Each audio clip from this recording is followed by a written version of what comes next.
Hello po mga ka-farmers, nandito po tayo sa aking munting kubo dahil inabutan po tayo ng malakas na ulan at agos. Ito po ang kay ganda ng may kubo dito sa bukid mga ka-farmers. Pag nabutan ka ng ulan, meron kang sisilungan mga ka-farmers. Tinignan po natin yung aking palay dahil tinapon po ito nung Biyernes. Kung naalala ninyo ito sa aking video na kahit umulan ay nag-aapon ito po ipapakita ko napakaganda mga kapagmas dahil Biyernes, Sabado, Linggo, Lunes, 4 na araw na po siya ngayon mga kapagmas. Ayan na po siya mga kapagmas. Yan. Yung po kasing abono mga ka-farmers, kapag nailagay na sa palay, ilang minuto lang po yan basta't may tubig ay gugusal at gugusal po sa palay. Ano? Inabonohan ko po ito umuulan. Kapag po umuulan, pupunta kami dito sa aking kubo. Pag puminto yung ulan, isasabog na naman po kami. Yan. Importante po wala pong pumapasok na tubig pag nag-aabono kayo. At maliit lang yung tubig kahit umuulan mga kapartners. Yan po, nasa 3 hektarya po yung trabaho ko ngayon. Kaya po sinasabi ko sa inyo mga kaparmers na itong trabaho kong ito mataas dahil yung pong kung nakaharap ka dito sa west, yung pong dito sa bandang kaliwa ay pinahukay po nila yun o. Yan o. Yan. Kaso po nasayang yung lupa, hindi na nila natataniman dahil napalalim yung hukay. Katapos po dito sa bandang kanan, ganun din po, pinahukay din po nila. Yan o.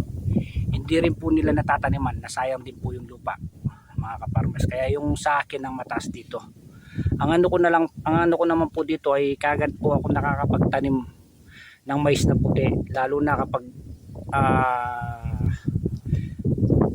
kapag kagad tayong nakapag-harvest ng palay, kagad natin natataniman ng puti mga kaparmers, mais na puti mga kaparmers.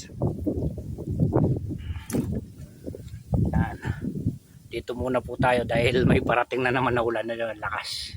Yan, dahil baka mabasa itong ating cellphone mga kaparmers.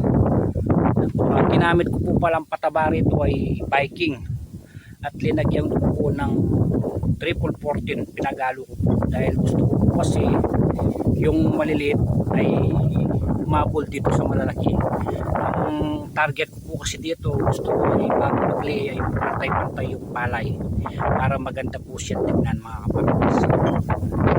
Meron po siyang konting naninilaw yan o. Kapag po sumilang yung araw ay pa-spray po natin yan, yung mga konting naninilaw-nilaw na yan, yung yan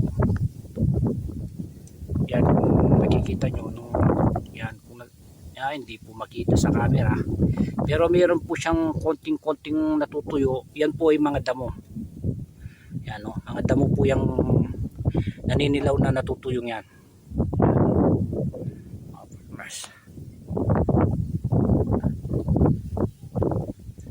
Inuulit ko po mga farmers sa malamig na araw po sa ating lahat ang inyong ka-farmers.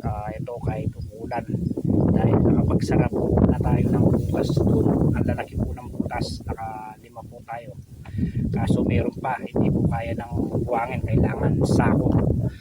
Babalikan ko po bukas, magdadala po ako ng sako dahil napakalalim pero tubig ulan po yan, hindi po umaandar yung aking yung papasok kong tubig dito. Binuksan ko po nung isang araw, kung nakita nyo sa video ko, tubig ulan po, ganun yung sinasabi ko dahil yung lupa dito ay buwangin.